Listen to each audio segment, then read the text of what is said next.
Welcome to Chronic Health. I'm your host Ryan Lovelace, and in today's video we're going to be talking all about hip flexors. What they are, what they do, how to stretch them out if they're tight, and how to strengthen them if they're weak. Because the treatment for either is going to be very different, and you first need to determine, do I have tight hip flexors or do I have weak hip flexors? And I'm going to show you exactly how you determine that, and so that way you can know what you need to be doing for your particular case. This whole subject, this whole video came about when a subscriber asked me if I could talk about hip flexors, and he went into how he injured his hip flexors in high school and how they've kind of been giving him problems ever since. Now, because it's an injury, I would venture to say that you have weak hip flexors rather than tight hip flexors. What happens is when we injure a muscle, when we injure a certain area, inflammation floods that area and tries to heal it. And inflammation is good, but too much inflammation can be bad. And what often happens is we often try to get back to work when we're completely pain-free.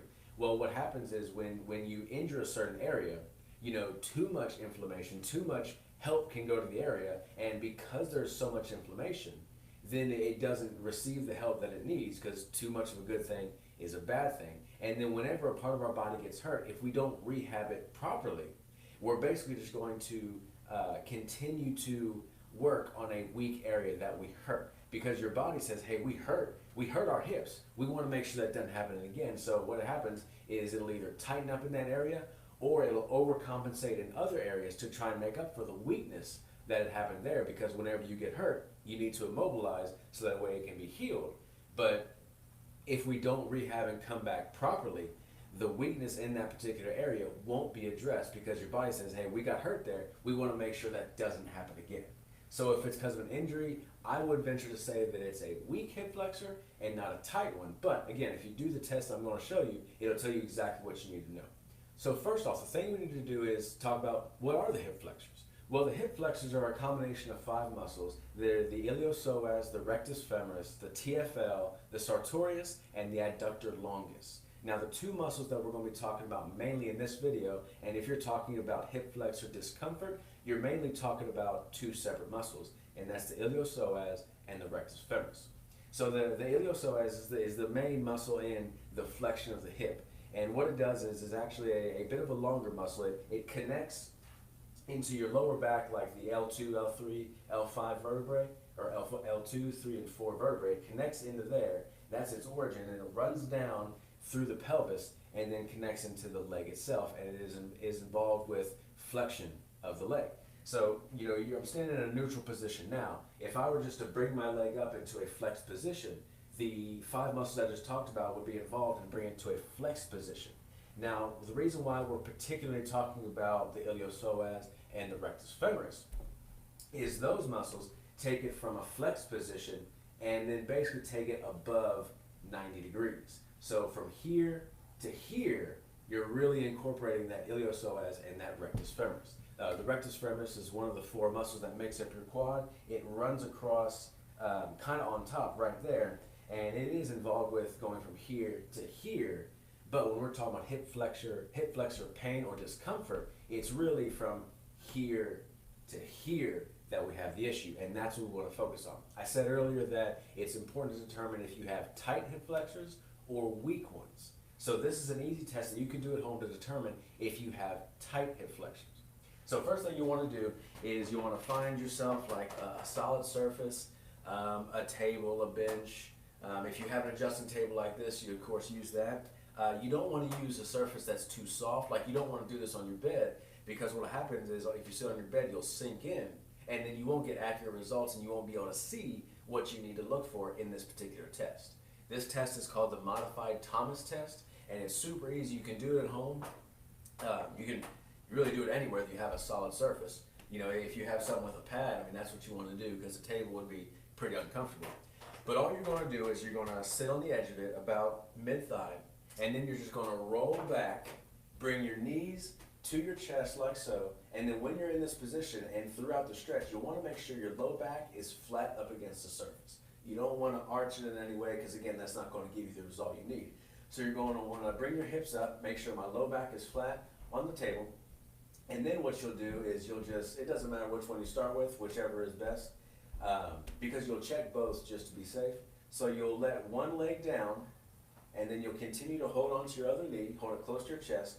Now you don't have to make sure it's all the way up against there, because as soon as you do that, you'll feel the discomfort within your hips, and that's all the pelvis and leg bones, smashing together. So you'll keep it in a tight position, but not as tight as you want. You don't want to cut off the circulation. So keep it tight, and then just let your other leg drop as far as it can go. Now what you want is you want your leg to have contact with the surface, and you want your knee to be in a good flexed 90-degree position. So when you're keeping your hands up like this, you just kind of let it drop. If it goes only to here, well, that lets you know you have a tight hip flexor. If it goes all the way down, you know you have good flexion in your hips.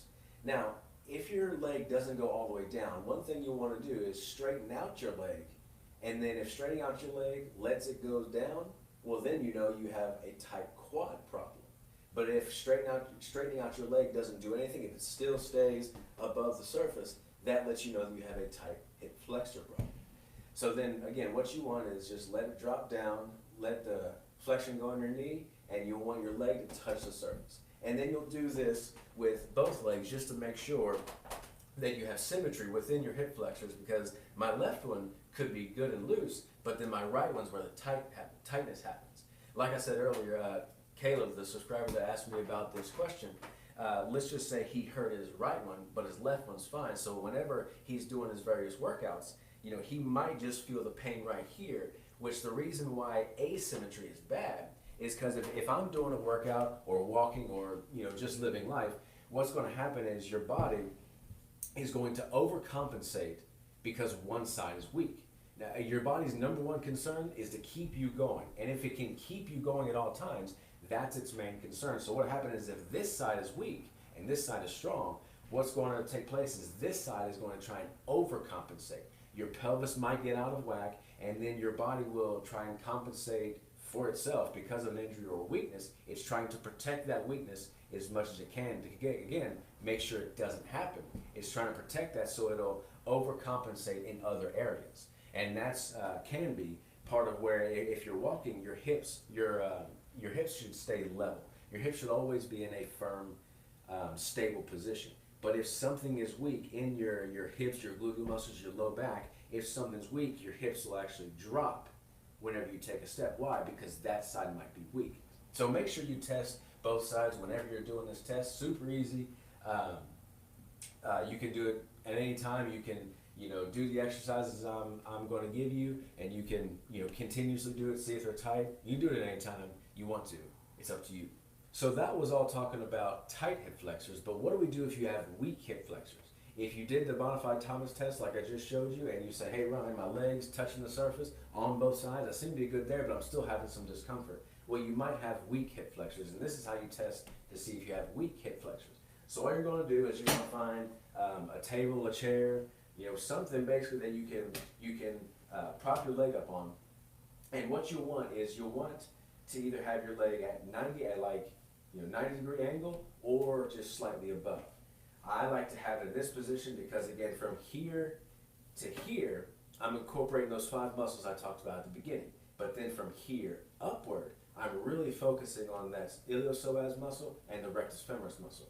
So from here, I want to make sure that my leg is in a flex position, but it's on the chair. And what I want to make sure is I stand up nice and tall. I want to keep my back straight, because if I'm curling my chest over, I'm not giving myself accurate results, and I'm not putting the pressure where it needs to be to show me if it's weak or not. So make sure you stand up nice and tall, and then what you want to do is just lift your leg up, hold it there for a few seconds, and then when you lift it up, you'll feel pretty quick if it's weak or if it's not. If it's weak, you'll give out pretty quickly, you won't be able to hold it there, or you might even feel some tightness or some cramping in the outside of your hip. Reason why you feel that is because the 2 muscles that we talked about are supposed to be doing the work of lifting this leg up. But if they're weak, what they're going to try and do is they're going to try and incorporate from other muscles in the area, and in order for them to be able to do this movement. But what happens is the other muscles in the area aren't meant to do this. So if they're not meant to do this, they're going to show signs of cramping or weakness much quicker, because the muscles that are there supposed to be doing it aren't doing their job. Think about someone at your work. If they're not pulling their weight, what happens? then the responsibility goes on everybody else to get the work done, and then it makes people unhappy, and it's just a bad work environment because not everybody's doing what they're supposed to be doing. So this right here is how we test if we have weak ones. And all you're going to do is make sure you stand straight up, and all you're going to do is lift your leg up even past that 90 degrees. If you lift it up and you can't hold it there for 10, 15 seconds, or at least you can't, if you come up and then you can't keep it, you just keep slowly going down, that's a good sign of you have weak hip flexors. And again, you may even feel some cramping on the outside of your hip here, because again, those other muscles are trying to incorporate to do this simple movement that these two main ones are supposed to be doing.